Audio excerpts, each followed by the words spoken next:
Imagine you're standing in your own kitchen, making coffee like any normal Tuesday morning. And then you open the wrong drawer. Inside, there's a gun, a burner phone with 47 missed calls, and a You photograph thought I of wouldn't you find out? taken It's 6 not what you months think. before you ever Then met your explain husband. this. I Your can't. hands Not go now. cold. Your coffee is still brewing. And somewhere behind you, you hear his footsteps on the stairs. He's coming down. My name is Clara, and I need to tell you something that I still can't fully explain, I can't keep even pretending. to myself. I know. On the It's day I tearing got us married, apart. What do we do I was now? the happiest We'll I had face it ever been in together. my entire life. I know. I know how that sounds now. But back then, standing in that little chapel in Vermont, holding white roses, wearing my grandmother's pearl earrings, I genuinely believed I was the luckiest woman alive. His name was Nikolai Volkov. 6'2", dark hair, eyes so gray they looked like storm clouds that hadn't decided what to do yet. He had this way of standing completely still in a room full of people that made you feel like he was the only real thing in it. Like everyone else was just background noise. We met at a gallery opening in Manhattan. I was there because my friend dragged me. He was there because, well, I thought he was there because he liked art. That was my first mistake. He walked up to me while I was standing in front of this massive painting. All dark blues and black. Honestly, it looked like chaos. I told him I thought it was beautiful, but I didn't understand it. He said, "Most beautiful things don't make sense right away." I thought that was the most romantic thing I'd ever heard. I was 28. I was a school librarian from Connecticut. The most exciting thing in my life before Nikolai was finding a first edition Hemingway at a garage sale for $2. He called me the next day. We had dinner 3 nights later. And within 4 months, he asked me to marry him on a bridge in Central Park with a ring that I later found out cost more than my entire apartment building. I asked him what he did for work on our 3rd date. He smiled, that slow, careful smile he had, and said he was in asset management. Real estate. Investments. Things that moved money from one place to another. I didn't ask many follow-up questions. I know that now. But when someone looks at you the way Nikolai looked at me, your brain just stops asking questions. It goes quiet. We got married 8 months after we met. My mom cried happy tears. My dad shook his hand for a very long time. And Nikolai kissed me like I was something he had been waiting for. I believed every single second of it. That's the part that still keeps me up at night, though we moved into his place. A penthouse on the Upper West Side with floor-to-ceiling windows and a kitchen I didn't know how to use. I kept my job at the library. Nikolai said I didn't have to work. I said I wanted to. He looked at me for a moment, just a moment, like that was an interesting answer he hadn't expected. He left early most mornings. Sometimes before 5. He'd already be dressed, hair perfect, tie straight, kissing me on the forehead so gently I'd barely wake up. I thought, this is just what successful men do. He had a driver named Anton. Anton never smiled. He had hands the size of dinner plates, and he always stood just slightly too close to whatever door Nikolai was walking through. I thought, rich people have security. That's normal. He had a home office that was always locked, even on weekends. Even on our first Sunday as husband and wife, when I knocked on the door holding 2 cups of coffee and he came out and closed it very carefully behind him and said, "Give me 10 minutes, Clara," in a voice that was still kind but had something underneath it. Something with no give in it. Like steel under silk. I thought, everyone needs their space. I was very good at explaining things away that first month. The flowers that arrived every Tuesday from an unknown sender, he said it was a standing order from his assistant. The nights he came home at 2, 3 in the morning smelling like cigarette smoke, even though he didn't smoke, he said he'd been in meetings. The single time I saw what I thought was a bruise on his ribs when he was changing, he said he'd been working out. I believed him. Every time. Because here's the thing about Nikolai. He never lied badly. He lied perfectly. Calmly. With eye contact and the right amount of detail. Not too much. Not too little. The man was a masterpiece of a liar. And I was standing right in the middle of his greatest performance. I just didn't know it yet. 6 weeks into our marriage, Nikolai told me we were hosting a dinner. Just a few colleagues, he said. 12 people showed up. I'd spent the whole day cooking with the help of a woman named Irina, who arrived at noon without being introduced, and just started chopping vegetables. Her English was limited. Her eyes were watchful. She kept glancing toward the front door. The guests arrived at 7. Every man at that table had the same quality Nikolai had. That stillness. That way of taking up space, without moving much. They wore expensive clothes, but they had rough hands. Every single one of them. Their wives were beautiful and quiet. They smiled at the right moments. They didn't ask questions. I remember thinking, I hope I'm not supposed to be like that. Halfway through dinner, I got up to get more wine from the kitchen. I pushed the door open and stopped. 2 of the men were in there. They hadn't heard me come in. They were speaking in Russian. Fast and low. One of them had his phone out, and on the screen, I caught a single image before he turned it over. It was a man, face down, on a floor. I backed out of the kitchen. I went back to my seat. I picked up my fork.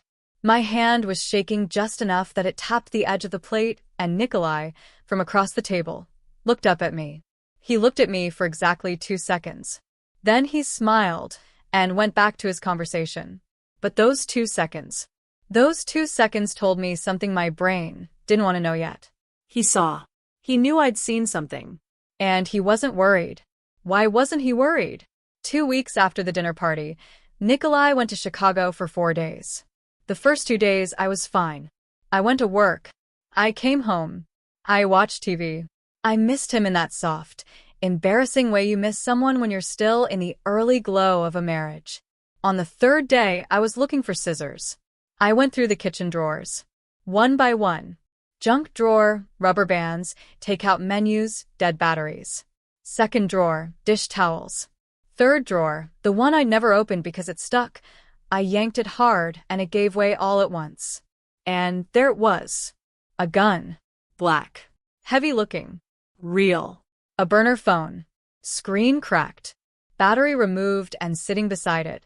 And underneath both of those things, a photograph. Of me. Walking out of the library where I worked. Taken from across the street. Slightly grainy. Like from a long lens.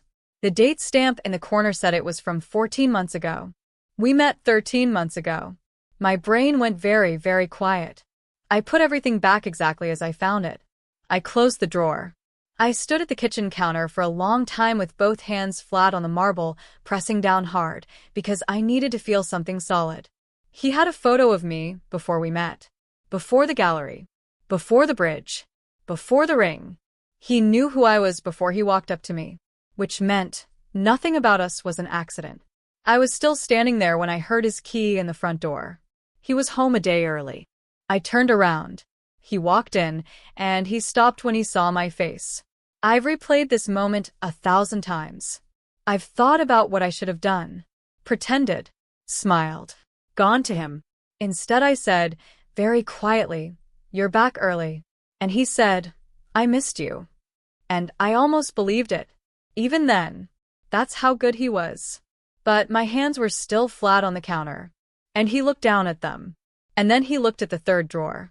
Something shifted in his face. It was tiny. Almost invisible. Just a tightening around the eyes.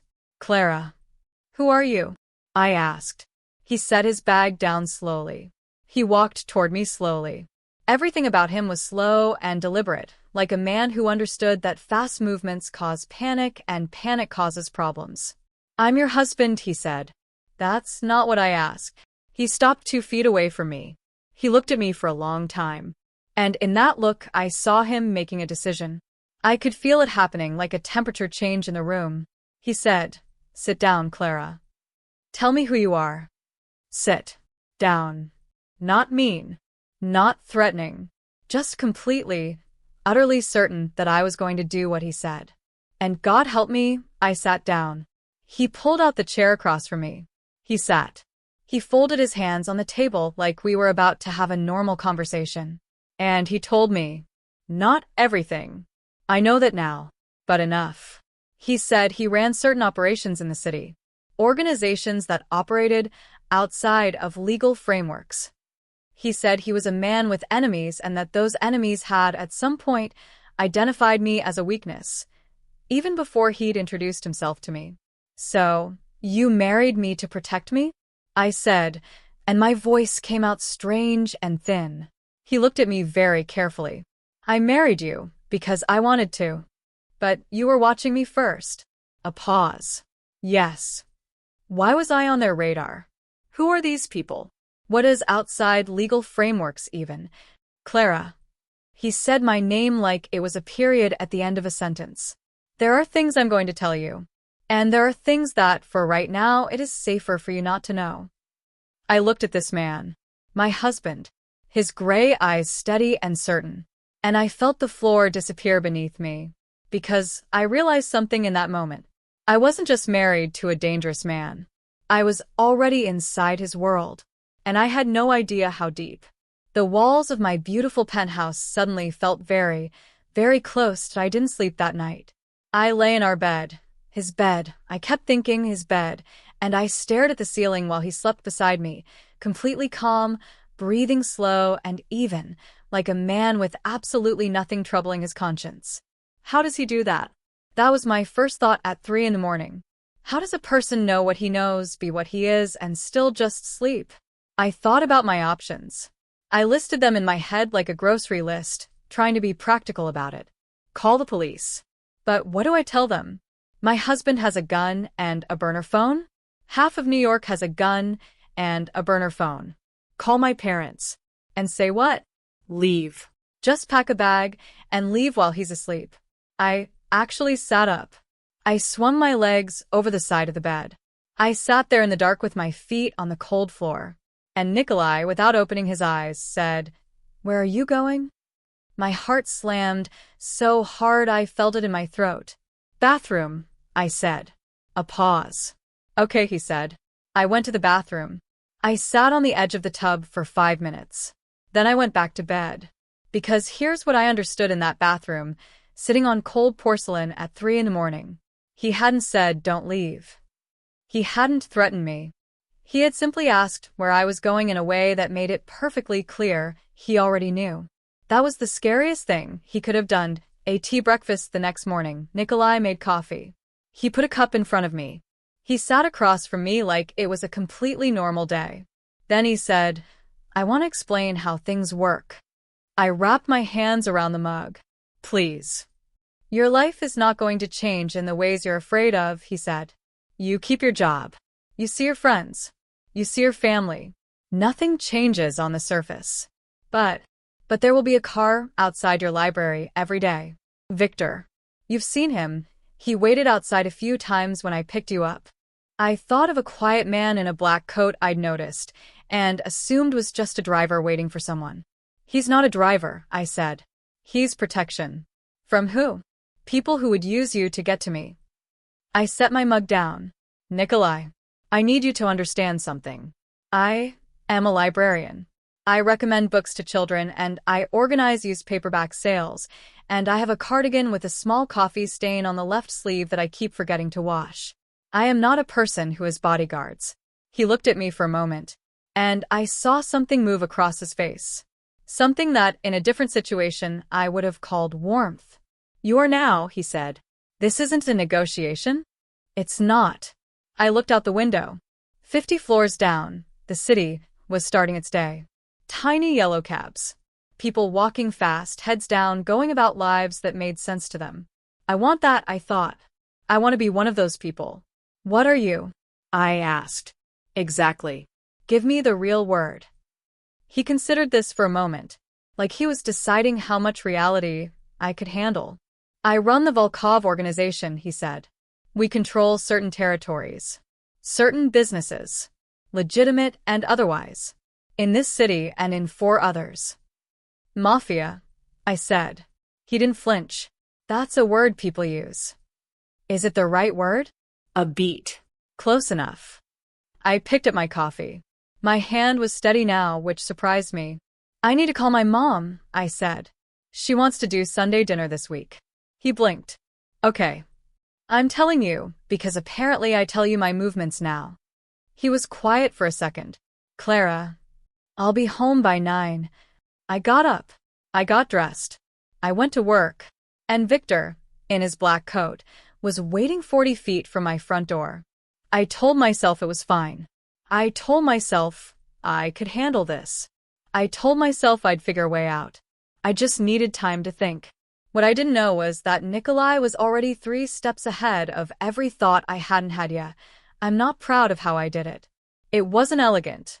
It was a Tuesday, 2 weeks after the conversation, as I'd started calling it in my head. I told Victor I was going to lunch with a colleague from the library. Her name was Beth. Sweet woman. Obsessed with Jane Austen. Beth did not know she was part of my escape plan. I went to lunch with Beth. We sat by the window of a little Italian place on 72nd. I ordered a salad. I talked about books. Beth talked about her cat. About 40 minutes in, I excused myself to go to the bathroom. I didn't go to the bathroom. I went to the back of the restaurant, through the kitchen. I smiled at a very confused line cook, out the back door, and into the alley. I had $400 cash I'd taken from different ATMs over 3 days in amounts small enough not to seem odd. I had a prepaid phone I'd bought at a drugstore. I had a bag packed in a locker at Grand Central that I'd put together piece by piece over 2 weeks. I walked fast. I kept my head down. I went 3 blocks east, then 2 north, then into the subway. I was going to my college roommate's place in Brooklyn. Maya. She didn't know I was coming. But Maya was the kind of person who would open her door at any hour and not ask too many questions right away. I sat on the subway. I held my bag in my lap. I watched the stops go by. DeKalb Avenue, Bergen Street, Carroll Street. I was shaking. But I was also, for the first time in weeks, breathing all the way in. I'm doing it. I'm actually doing it. I came up out of the subway in Carroll Gardens. The air smelled like bread from the bakery on the corner. The sky was blue. A dog was barking somewhere. I walked 1 block. A black car was parked in front of Maya's building. Anton was leaning against it. He wasn't looking at his phone. He wasn't distracted. He was looking directly at me. I stopped walking. My prepaid phone, the one no one was supposed to know about, buzzed in my coat pocket. 1 text. From a number I didn't recognize. Come home, Clara. I stood on that Brooklyn sidewalk with the bread smell and the barking dog, and I felt something I can only describe as the walls of the world moving inward. He knew. He had always known. The whole time. Anton opened the back door of the car. I walked toward it. My legs did that on their own. I want you to know that.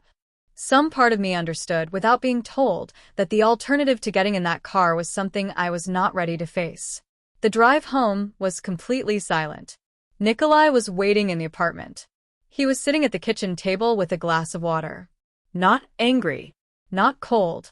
He just looked tired. Sit down, he said. I sat. Maya's building, I said. How did you know about Maya? I know everyone who matters to you, Clara. I have for a long time. That's the nature of my work. That's not work. That's surveillance. That's keeping you safe. From you. My voice broke on the last word. Just slightly. He reached across the table. His hand covered mine. His thumb moved once across my knuckles. No, he said quietly. Never from me. And here's the thing I hate the most about this story. That touch. That quiet never from me. It went straight through all of my fear and landed somewhere real. I hated that. I hated myself for it. But I can't pretend it didn't happen, March. For months into our marriage, a woman showed up at my library. Blonde. Early 40s. Wearing a coat that cost as much as a car. She browsed for 20 minutes, and then she drifted toward the desk where I was scanning returns. She set a book down. Rebecca, by Daphne du Maurier.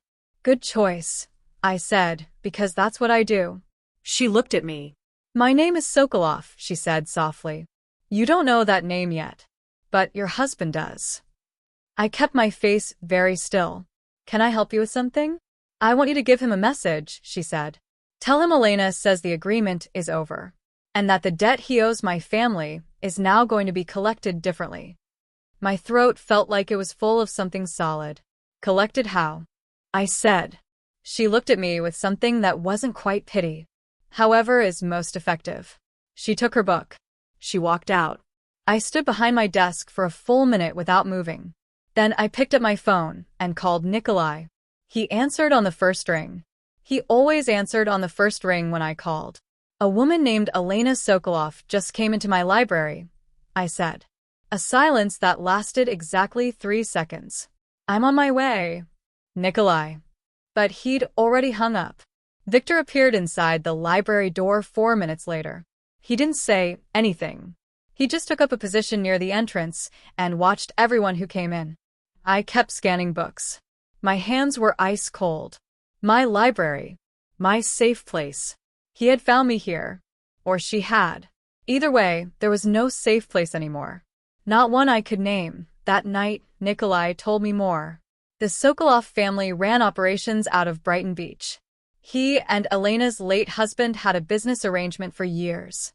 Since Mikhail Sokolov died, a death, Nikolai said carefully that he had nothing to do with. Elena had been renegotiating every agreement her husband made. And the debt? I said. A territory dispute. Money. The usual. The usual, I repeated. Nikolai. She came into my library.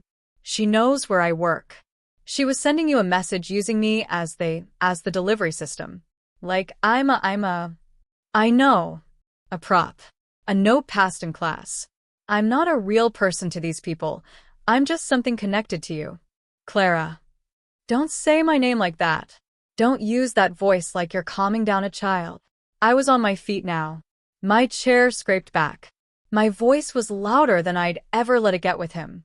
He stayed very still. I am your wife, I said. And I did not sign up for this. I did not agree to be a target. I did not agree to any of this. I know, he said again. Quiet. Even. Is that all you have to say? He stood. He walked to the window. 50 floors below, the city blinked and hummed. I could say I'm sorry, he said. His back was to me. But you'd know I wasn't sorry enough to change anything. And I don't want to lie to you, Clara. Not any more than I already have. The honesty of that hit me harder than I expected. I sat back down. What do we do about Elena? I said. He turned around. And I saw, for just a second, something that looked like relief on his face.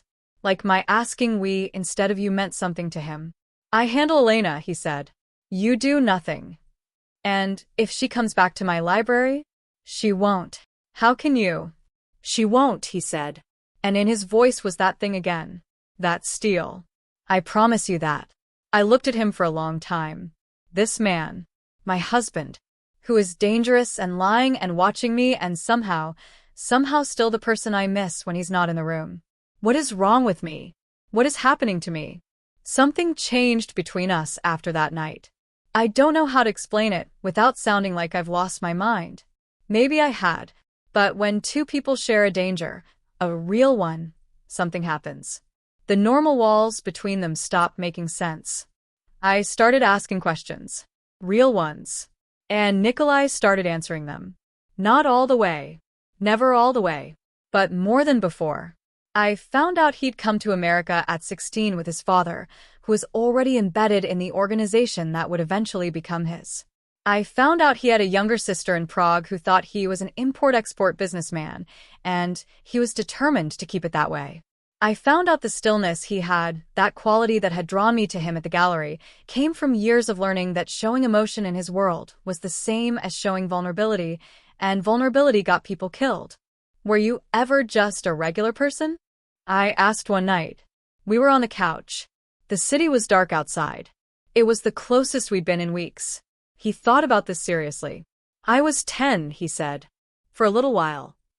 What happened when you were 10? He looked at his hands. My father explained what our family was. And after that, I was never regular again. I looked at him. This man who had lied to me and caged me and still somehow made my heart do something I couldn't control, and I felt something I hadn't expected. I felt sad for him. Not sorry for myself. Sad for him. How lonely, I thought. What a lonely, terrible way to grow up. What a lonely, terrible way to live. He caught me looking at him. Don't, he said. Don't what? Don't look at me like you feel sorry for me.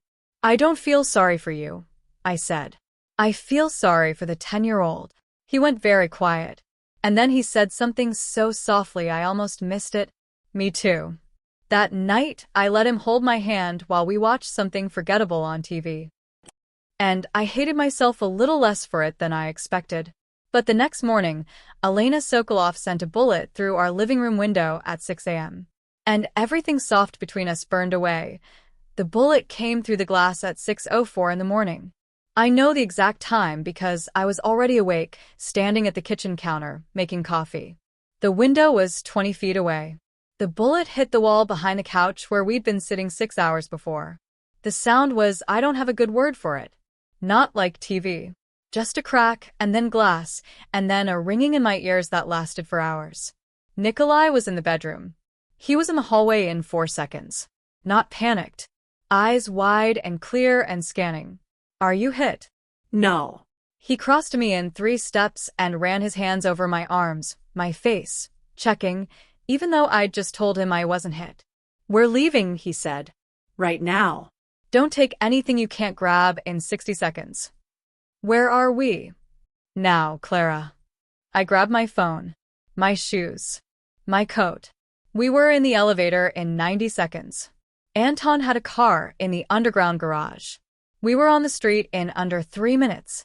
I sat in the back of that car with glass in my hair, just a few small pieces I found later, and I watched Nikolai on his phone. Calling people. Giving instructions. His voice was calm and precise and terrifying. This is real, I thought. I knew it was real. But now it's real in a way that has glass in my hair and a hole in my wall. She tried to kill me. Or kill him. Or both of us. Someone actually tried to kill us. My hands were shaking so badly, I had to hold one with the other. And Nikolai, still on the phone, reached over without looking and covered both my hands with one of his. Just that. Just his hand. My shaking slowed down. I know, I thought. I know. I know what you're thinking. That's not healthy. That's textbook. That's a name in a psychology book. But you weren't in that car. You didn't have glass in your hair. Sometimes the only warm thing in a cold place is all you've got. That we went to a house in Connecticut. Not a penthouse. A real house. White with dark shutters. An old pine tree in the back. A kitchen with a window over the sink that looked out at a field. I stood at that window on the first morning and watched the field and thought, this looks like the kind of place a person could breathe. Nikolai was working. He was always working. Phone calls, secure laptops, men coming and going at strange hours. The house had 4 of his people in it at all times. But they stayed in other rooms.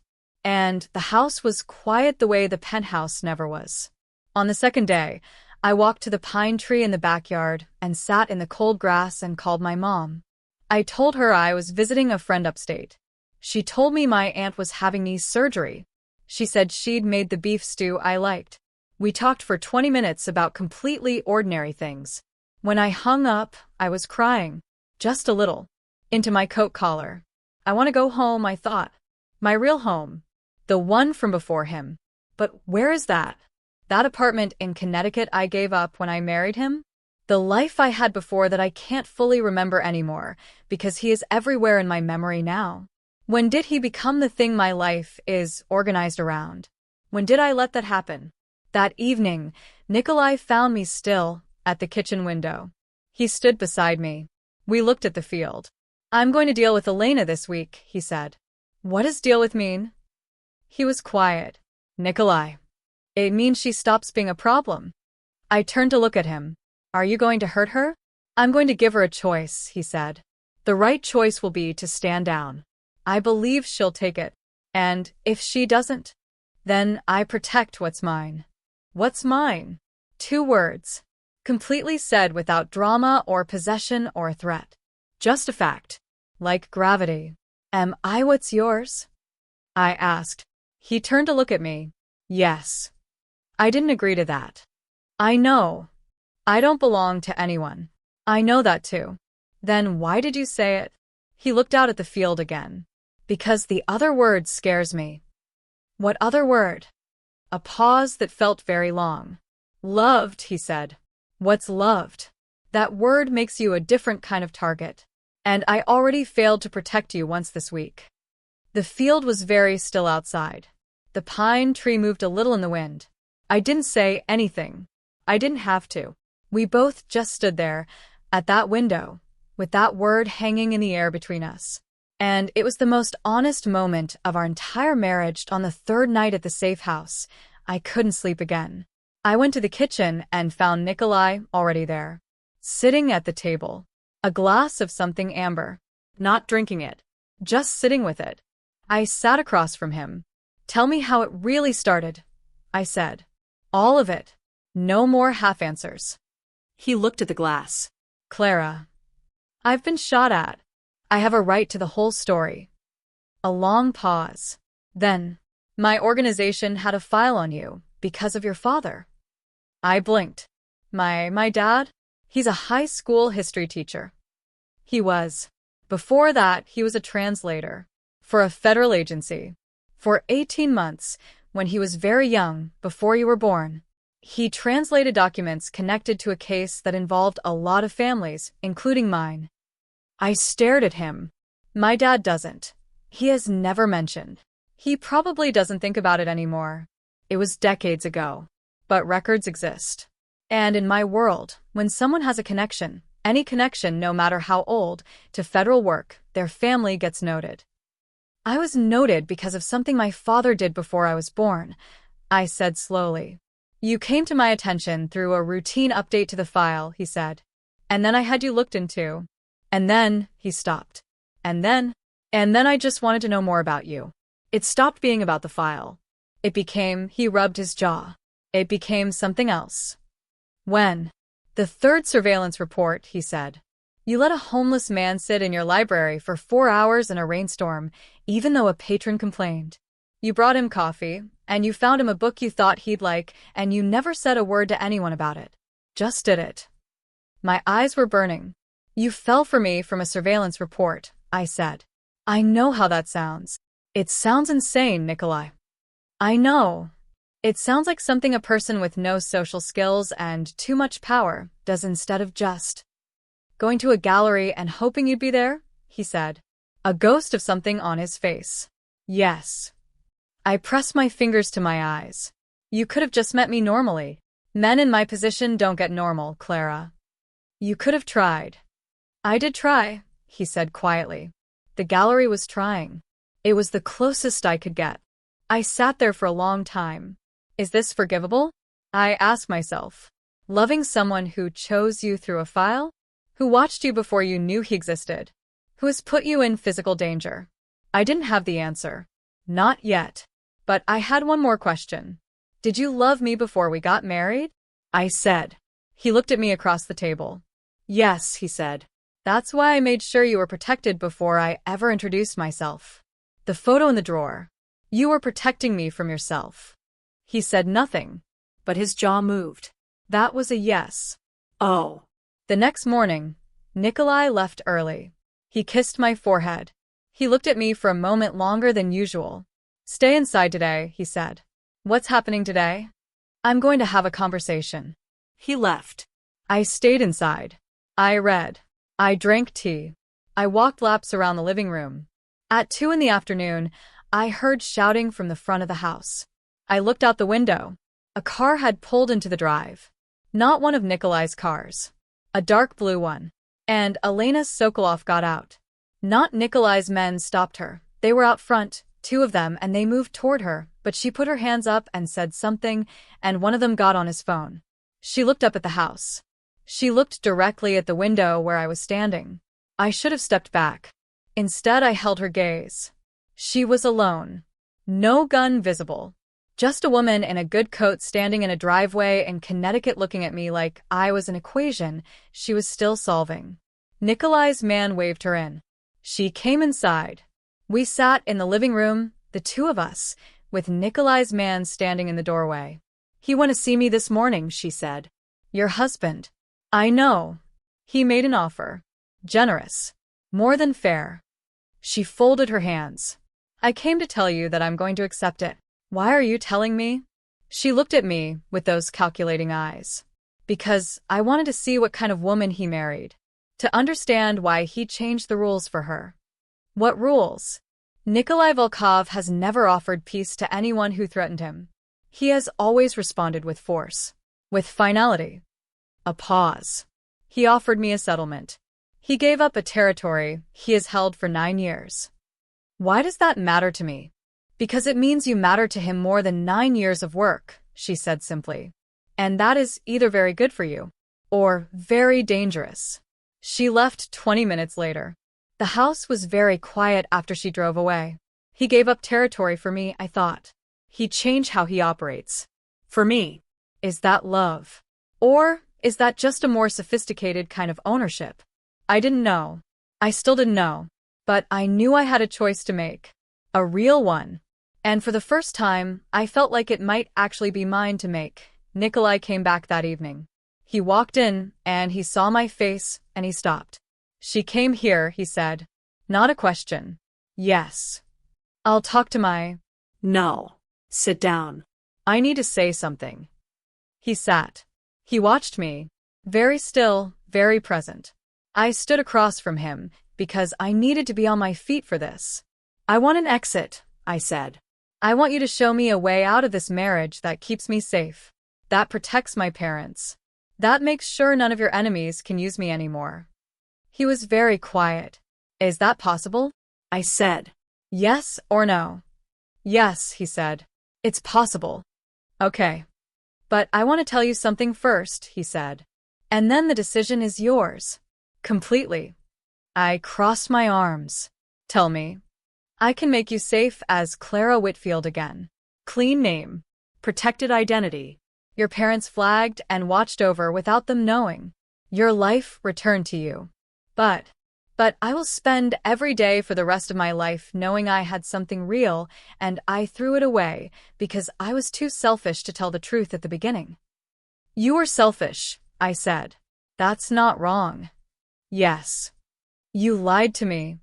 Yes. You surveilled me before I knew you existed.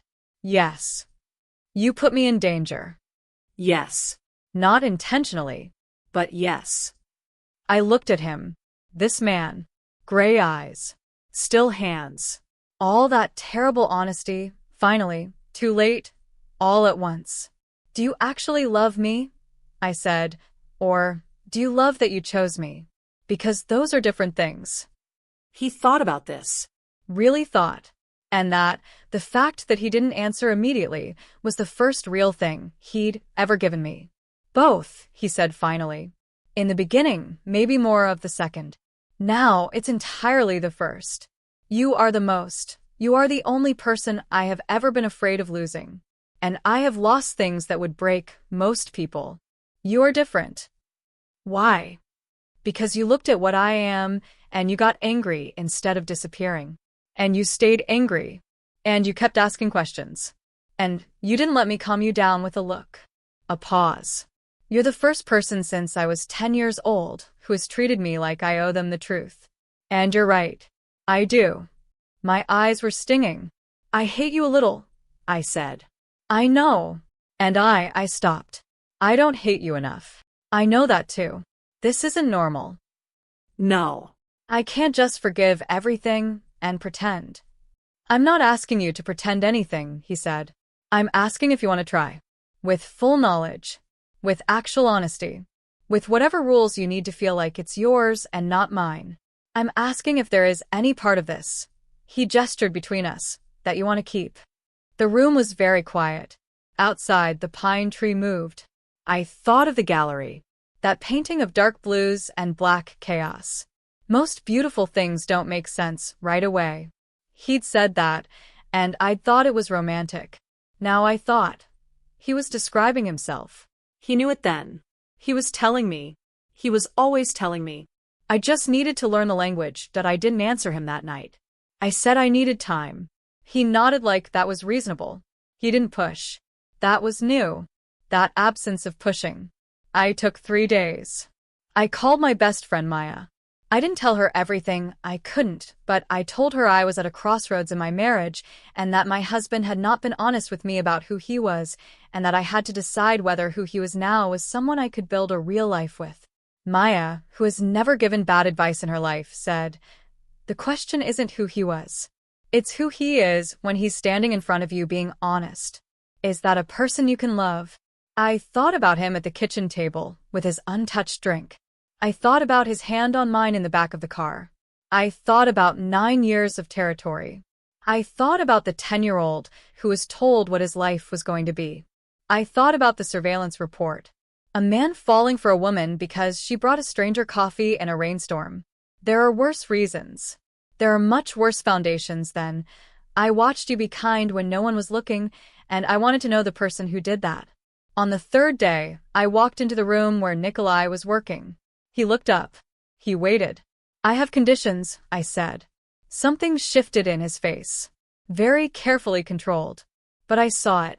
Tell me, he said. No more lies. Not half-truths. Not protected information for my own good. If it touches my life, I get to know. Agreed. My job. My friends. My family. They stay mine. I make my own decisions about my own life. Agreed. If I ever decide this isn't working, if I ever decide the danger is too much or the life is too much, I get a reel out. No pressure. No consequences. He nodded slowly. Agreed. And you owe me an actual conversation. About every single lie. Every single one. Not today. But soon. Yes. I looked at him. I'm not forgiving everything right now, I said. I'm saying I'm willing to be in the same room with all of it and see what's still standing when the dust settles. That's enough, he said. That's more than enough. Don't make me regret it. I'll spend the rest of my life making sure you don't. I believed him. That scared me a little. But this time, the fear felt different. Not cold. Not like glass in my hair. More like standing at the top of something high and choosing to jump anyway. More like walking into a gallery and standing in front of a painting that looked like chaos. And finding it beautiful. 3 weeks later, we were back in the city. Life had a new shape. Difficult. Careful. With new rules and new languages and new ways of navigating a marriage that was nothing like the one I thought I'd agreed to. But it was real. For the first time, it was real. And then, on a Wednesday morning, my father called. He called to check in, the way he does every week. We talked about ordinary things. And then, right at the end, he said something strange. How is Nikolai? He's good, Dad. Good. Good. Tell him, I said we're even. I froze. Dad. What does that mean? A pause that lasted too long. Dad. Oh, it's just we met, actually. Years ago. Briefly. Before you were born, even. Different times. You met Nikolai years ago. Or his father. One of them.